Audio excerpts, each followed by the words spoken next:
खबर पेंड्रा से, जहां अवैध शराब की तस्करी को लेकर छत्तीसगढ़ के आबकारी मंत्री कवासी लखमा ने बीजेपी पर गंभीर आरोप लगाए हैं। उन्होंने कहा कि छत्तीसगढ़ में पड़ोसी राज्यों से अवैध शराब की तस्करी हो रही है। भाजपा की ये चाल है और बीजेपी के लोग ही अवैध शराब का धंधा कर रहे हैं, इसलिए लोग सरकार बदलते हैं। उन्होंने ये भी कहा कि सरकार अवैध शराब के खिलाफ लगातार कार्रवाई कर रही है।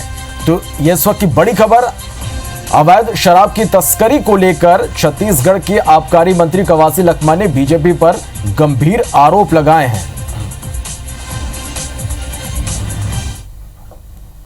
ये भारतीय जनता पार्टी का चाल है। हम लगातार, आज कल भी हम लोग महासमुंद में 2 गाड़ी पकड़े और एक ट्रक पकड़े। ये अवैध धंधा ये भारतीय जनता पार्टी के लोग करते हैं, इसीलिए तो ये लोग सरकार बदलते हैं। चलिए, शरद अग्रवाल हमारे संवाददाता फोन लाइन पर जुड़े हैं। शरद, अवैध शराब की तस्करी को लेकर आबकारी मंत्री का यह बड़ा बयान है।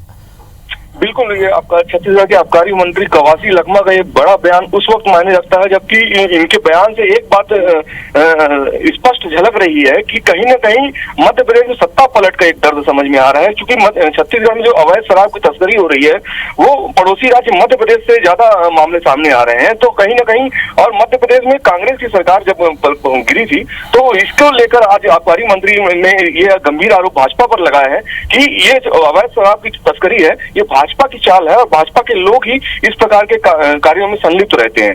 तो इस बयान के बड़े मायने हैं और गंभीर आरोप भाजपा पर मंत्री की ओर से लगाए गए हैं। जी बिल्कुल शरद, छत्तीसगढ़ की राजनीति में शराब का एक अहम मुद्दा यहाँ पर हर बार देखने को मिलता है और एक बार फिर से शराब के मुद्दे पर यहाँ पर राजनीति देखने को मिल रही है। बिल्कुल, छत्तीसगढ़ में अक्सर विपक्ष शराबबंदी की मांग करते रहा है और राजनीति में शराब एक महत्वपूर्ण विषय मानी जाती है। ऐसे में आबकारी मंत्री ही शराबबंदी को छोड़कर अवैध शराब की तस्करी पर जो गंभीर आरोप विपक्ष पर लगा रहे हैं, इसके कई मायने निकाले जा रहे हैं। जी शरद, निश्चित रूप से जिस तरह से मंत्री कवासी लखमा ने ये जो बयान दिया है, किस तरह से अब इस बयान के बाद राजनीतिक गर्म है, क्या कुछ मायने अब इस बयान के निकाले जा रहे हैं? बिल्कुल, आबकारी मंत्री का बयान अभी से कुछ देर पहले आया है और इसमें राजनीति निश्चित तौर पर गर्माएगी, क्योंकि सीधा और स्पष्ट आरोप भाजपा का नाम लेते हुए मंत्री की ओर से लगाए गए हैं। जबकि कुछ एक मामलों में कांग्रेस के नेताओं का भी के मामले सामने आए हैं। तो भाजपा पर सीधा जो आरोप लगाया गया आबकारी मंत्री के द्वारा, इससे राजनीतिक माहौल और भी गरमाने की संभावना है। जी चलिए, आप बने रहिएगा शरद हमारे साथ, और इस बीच हमारे साथ संजय श्रीवास्तव जी फोन लाइन पर जुड़े हैं। संजय जी, बहुत बहुत स्वागत है आपका एबीसी 24।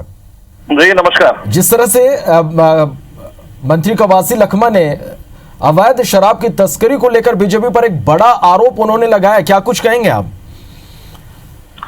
देखिए, मुझे ऐसा लगता है कि कवासी लखमा जी आबकारी मंत्री हैं, लेकिन उम्मीद करता हूं कि वो मदहोशी के आलम में बयान न दें। छत्तीसगढ़ में सरकार कांग्रेस पार्टी की है और शराबबंदी के नाम पर बनने वाली ये सरकार 1.5 वर्षों में शराबबंदी के नाम पर एक शब्द नहीं कहती है। और लॉकडाउन के समय इस सरकार ने बड़ी उपलब्धि कमाई है, जब इनके ही नेतागण तमाम प्रकार के प्रकरणों में पकड़ाए हैं, इनके पदाधिकारी प्रकरणों में पकड़ाए हैं। आज प्रदेश के अंदर में शराब तस्करी और शराब का जो अवैध कारोबार चल रहा है, ये खुले तौर पर चल रहा है। इसको पूरा संरक्षण सरकार का समर्थन है। और वैसे भी कवासी लखमा जी को बहुत गंभीरता के साथ में कोई लेता नहीं है, क्योंकि जिस तरीके के बयान आते हैं, जो आबकारी मंत्री ये कहते हैं कि लोग उनके पास आते हैं कि शराब की दुकानें और खुलना चाहिए, अब उनको कितनी गंभीरता के साथ में लिया जा सकता है, ये समझ में आ सकता है। लेकिन मैं इस बात को कह सकता हूं कि वो मदहोशी के आलम में इस तरह का बयान न दें और अपनी जवाबदारी को समझें। यदि जवाबदारी में वो फेलियर हो रहे हैं तो उसको ठीक करने की कोशिश करें। हमें हर चीज पर राजनीति करने की आवश्यकता नहीं है। आज सरकार ने उनको जवाबदारी दी है तो गंभीरता के साथ में इसका सॉल्यूशन करना चाहिए। जी संजय जी, आप हमारे साथ बने रहिएगा। और इस बीच हमारे साथ कांग्रेस प्रवक्ता आरपी सिंह जी भी हमारे साथ फोन लाइन पर जुड़े। आरपी सिंह जी, बहुत बहुत स्वागत है आपका। जी धन्यवाद। मंत्री कवासी लखमा ने जिस तरह से बयान उन्होंने दिया है, अवैध शराब की तस्करी को लेकर बीजेपी पर एक बड़ा आरोप उन्होंने लगाया, क्या कुछ कहेंगे आप इस पर?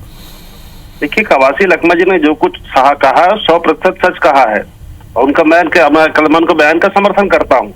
मैं आपको सिलसिलेवार घटनाएं बताता हूँ।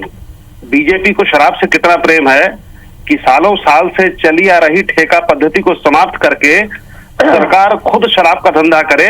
ये छत्तीसगढ़ में हमने पहली बार देखा तो डॉक्टर मन सिंह की सरकार में देखा। तो शराब से इतनी मोहब्बत क्यों? और इस शहर के जितने बड़े चौक चौराहे हैं वहां शराब माफिया के साथ रमन सिंह की फोटो लगी रहती थी। तो शराब और भाजपा का जो प्रेम है बताने की जरूरत नहीं किसी को, सब जानते हैं। और दूसरी बात जो मैं कह रहा हूं ज्यादा गंभीर है कि जब पहला लॉकडाउन लागू हुआ यहाँ पर और लगभग 2 महीना राज्य में शराब की दुकानें बंद रही, तो जितनी भी अवैध शराब यहाँ पकड़ाई वो कहाँ से आती थी? भाजपा शासित राज्यों से आती थी। जो लोग पकड़ाए उसमें से आधे से ज्यादा लोग भाजपा संबंधित हैं। तो भारतीय जनता पार्टी शराब की तस्करी को बढ़ावा देती है। लखमा जी ने इसी बात को कहा, लेकिन एक बात उन्होंने और कही कि हमारी सरकार इसको लेकर बहुत गंभीर है और कार्रवाई हम निरंतर कर रहे हैं। इसलिए आपने देखा कि जो भी अवैध शराब की तस्करी करने का प्रयास करता है वो देर सवेर पकड़ा जाता है और उसका संबंध कहीं ना कहीं भारतीय जनता पार्टी से स्थापित होता है। जी चलिए आरपी सिंह जी, जो कुछ भी आप कह रहे हैं, संजय जी भी हमारे साथ लगातार बने हुए हैं। संजय जी, आपने आरपी सिंह जी की बातों को सुना होगा। साफ तौर पर वो आरोप लगा रहे हैं कि मंत्री कवासी लखमा ने एकदम साफ और स्पष्ट और सच बात कही है। क्या कुछ जवाब देंगे आप? देखिए, ये आरपी सिंह या कांग्रेस के प्रवक्ता है, कांग्रेस के नेताओं का धर्म है कि वो उनके बयान का समर्थन करें। वैसे भी निगम मंडल के पद बंटने हैं, इसलिए और भी ज्यादा जिम्मेदारी बनती है कि उनका समर्थन करें। लेकिन मुझे ऐसा लगता है कि जो मैंने आरोप लगाया था कि कवासी लखमा जी मधोशी के आलम में बयान देते हैं, अब लगता है पूरी पार्टी ही मधोशी के आलम में बयान दे रही है। आधे से ज्यादा, अरे आपके मुंगेली के जिलाध्यक्ष पकड़ाते हैं, आपके पाटन के क्षेत्र में शराबें जाती हैं जो पुलिस वालों के माध्यम से जाती है। ये तमाम प्रकार, आपके राष्ट्रीय जो युवक कांग्रेस के अध्यक्ष उनकी गाड़ी पकड़ाती है। धंधा आप कर रहे हो, अवैध शराब आपके यदि प्रदेश में आ रहा है तो आपकी जवाबदारी है ना कि कार्रवाई करिए। कहीं से भी आए, भाजपा शासित राज्य बोल देंगे, फोटो लगी है बोल देंगे, इससे नहीं होगा।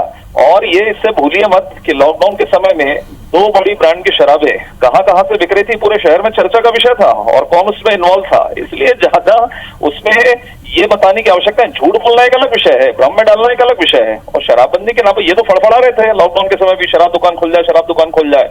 और पहला इनका निर्णय यही होता है कि शराब दुकानें खुलती हैं। तो ये स्थिति सरकार से बहुत ज्यादा उम्मीद तो नहीं है, लेकिन हाँ, लोकतंत्र का तकाजा ये है कि आप सरकार में आपको संवेदनशीलता बरतनी चाहिए, आपको गंभीरता बरतनी चाहिए और आपको इस पर रोक लगानी चाहिए। जी आरपी सिंह जी, आपने सुना होगा साफ तौर पर संजय जी कह रहे हैं कि यदि अवैध शराब की तस्करी हो रही तो सरकार आपकी है और कार्रवाई की बात और कार्रवाई भी आप कर सकते हैं। तो क्या कुछ कहना चाहेंगे आप? देखिए, निश्चित तौर पर जहां अवैध शराब की बिक्री का मामला आता है, भले ही भारतीय जनता पार्टी संबंधित लोग रहते हैं, लेकिन हम कार्रवाई करते हैं। वहां राजनीतिक मित्रता शत्रुता की कोई बात नहीं है। दूसरी बात, भाजपा का शराब से कितना प्रेम है मैं आपको फिर बताता हूँ। मध्य प्रदेश में निजी हाथों से शराब छीनकर फिर से सरकार बेच रही है। और यहाँ तक कि महिलाओं की वहां पर नियुक्ति की गई है कि महिलाएं वहां शराब बेचे। जब कांग्रेस पार्टी ने इसका विरोध किया तब जाके वहां शिवराज सिंह ने आदेश पारित किया कि महिलाओं की ड्यूटी शराब की दुकानों में न लगाई जाए। मध्य प्रदेश की सरकार चला रहे लगता वो हमारे ऊपर उंगली उठाएंगे। तो देखिए, शराब को पाला पोसा किसी ने, तो भाजपा ने। शराब को गांव गली गली किसी ने पहुंचाया। हमारी सरकार आने के बाद हमने यहाँ 50 दुकानें बंद की है, 49 बियर बार लाइसेंस हमने रद्द किए हैं। तो हम धीरे धीरे शराबबंदी की तरफ बढ़ते जा रहे हैं और हम पूर्णतः शराबबंदी इस राज्य में लागू करके रहेंगे। चलिए संजय जी, आरपी सिंह जी कह रहे हैं कि पूर्णतः शराबबंदी की ओर कांग्रेस बढ़ रही है। मैं तो फिर से आरपी सिंह को सलाह दूंगा और कांग्रेस के नेताओं को सलाह दूंगा कि जो गलती उन्होंने 1.5 वर्ष पहले की है ना, कि शराबबंदी के नाम पर आज इनके गले की हड्डी बन गया, अब तो कम से कम मत बोलें इस तरह की हम शराबबंदी की दिशा में आगे बढ़ेंगे। लॉकडाउन के समय में शराब किस तरीके से बिके, ओवर रेट शराब, विदाउट एक्साइज ड्यूटी शराब इस प्रदेश के अंदर में पहली बार बिक रही है। और हमारे प्रेम से यदि आपको तकलीफ है तो आपने बंद क्यों नहीं किया, आपने सरकारीकरण को समाप्त क्यों नहीं किया, आप तो उसी पैटर्न को चला रहे हैं। तो कम से कम हम क्या बयान दे रहे हैं। मैंने फिर से कहा कि मधोशी का आलम में बयान नहीं आना चाहिए, बयान आना चाहिए पुख्ता और सही। और आप तस्करी का आरोप लगा रहे हैं, बताइए ना भाई कौन तस्करी, बीजेपी का नेता तस्करी कर रहा है। आप अपनी कमियों को छिपाने के लिए केवल बीजेपी, एक्चुअली क्या है कि इनको एहसास ही नहीं है कि 1.5 वर्ष में ये सरकार में है। इनको तो अचानक सरकार मिल गई, इनको आज इस बात का एहसास ही नहीं कि हम ये सरकार में, इसलिए जब भी कुछ बात होए तो पुरानी सरकार। अब मध्य प्रदेश की बात कर रहे हैं, छत्तीसगढ़ संभल नहीं रहा है, ऐसा लग रहा है कवासी लखमा जी मध्य प्रदेश के आबकारी मंत्री हैं। तो ये स्थिति तो कांग्रेस की है। तो चलिए ठीक है, इनसे उम्मीद तो नहीं की जा सकती, अब तो सरकार बदलेगी तभी सब व्यवस्थाएं ठीक होंगी। चलिए आप दोनों का बहुत बहुत शुक्रिया हमारे साथ जुड़ने के लिए, इस तमाम बातचीत के लिए।